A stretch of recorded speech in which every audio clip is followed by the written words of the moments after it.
এখন আমরা শুনি কেউ কেউ বলে যে আওয়ামী লীগ ছাড়াই নির্বাচন কি ক্রেডিবল হবে। আমি জিজ্ঞেস করতে চাই, আওয়ামী লীগ নির্বাচন কখন চেয়েছে?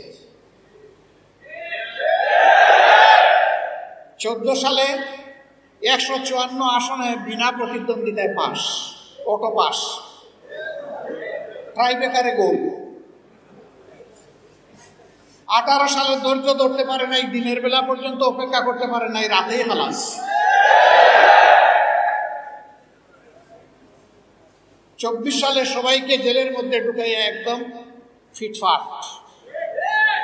এখন ক্যান্ডিডেট খুঁজে পায় না কন্টেস্ট করার জন্য, দামি ক্যান্ডিডেট, দামি পার্লামেন্ট, দামি মন্ত্রী পরিষদ, দামি প্রধানমন্ত্রী, সব কিছুই দামি। যারা নিজেরাই নির্বাচনে বিশ্বাস করে না, তাদেরকে আবার আপনি নির্বাচনে আনবেন কিভাবে? তারা তো নির্বাচন চাইলে তাদের আমলেই নির্বাচন দিতে পারত। তাদের তো জনগণের উপরে কোনো আস্থা না, এই জন্য নির্বাচন দিতে সাহস করে না। আর সাহস করবে কিভাবে?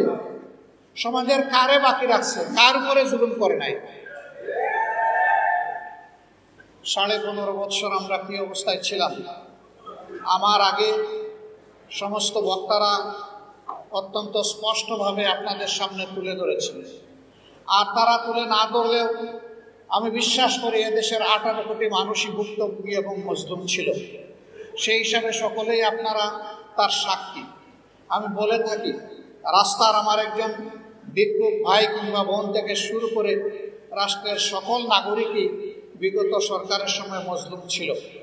আপনারা হয়তো বলবেন যে রাস্তার যিনি ভিক্ষা করেন তিনি কিভাবে মজলুম হলেন। আমি হঠাৎ করে একদিন এয়ারপোর্ট রোড দিয়ে এইদিকে আসছিলাম, হঠাৎ আমার খেয়াল হলো যে কয়েকজন ভিক্ষুক সারি ধরে একটা জায়গায় বসেছে। আমি আমার গাড়ির চালককে বললাম একটু থামো। সে থামলো। আস্তে করে দরজা খুলে আমি তাদের পাশে গিয়ে জিজ্ঞেস করলাম কানে কানে, সারাদিনের রুজি কেমন হয়? আমাকে একজন উত্তর দিল, আলহামদুলিল্লাহ ভালোই হয়। আমি বললাম ভালোর পরিমাণটা কেমন হতে পারে আমি জানতে পারি? সে আমাকে বলল 1500 থেকে 1800 পর্যন্ত আমাদের ডেইলি আমরা মানুষের সহযোগিতা পাই। আমি বললাম তাই তো খারাপ না, ভালো। বলে স্যার থাকে না তুমি? থাকে না কেন? উত্তর দিল সকালবেলা বসার আগেই স্যার খাজনা দিয়ে এখানে বসত। কারে খাজনা দেও ভাই? বলে যে ক্যাডার দিচ্ছে। তাহলে ওই আমলের ক্যাডারদেরকেও আমার ভিক্ষুক ভাই বোনেরা চিনি।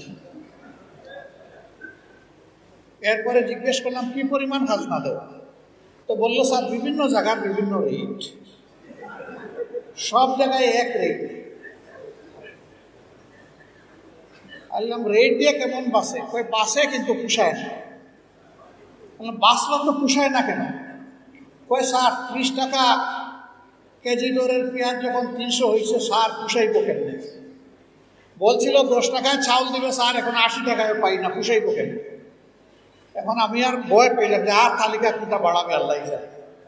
তা আমি একটু সামান্য হাতে তুলে দিয়ে বললাম যে ভাই তোমার জন্য অনেক দোয়া, কষ্ট নিও না, আমি একটু জিজ্ঞেস করে তোমার সময় নষ্ট করেছি, আসসালামু আলাইকুম বলে আমি গাড়িতে উঠে গেলাম। সম্মানিত ভাইয়েরা, বোঝা গেল যে রাস্তার ভিক্ষুক কীভাবে মজলুম ছিল। এইভাবে সেই সরকারের ঘনিষ্ঠ সহচর এক সময় বলেছিলেন ঘরে থাকলে কোন, বাইরে গেলে বুম। এবং তিনিও বলেছিলেন এই সরকার কিভাবে ক্ষমতায় আসছে ভুলে গেলে চলবে না, জনগণের ভোটে আসে নাই, অন্যভাবে আসছে।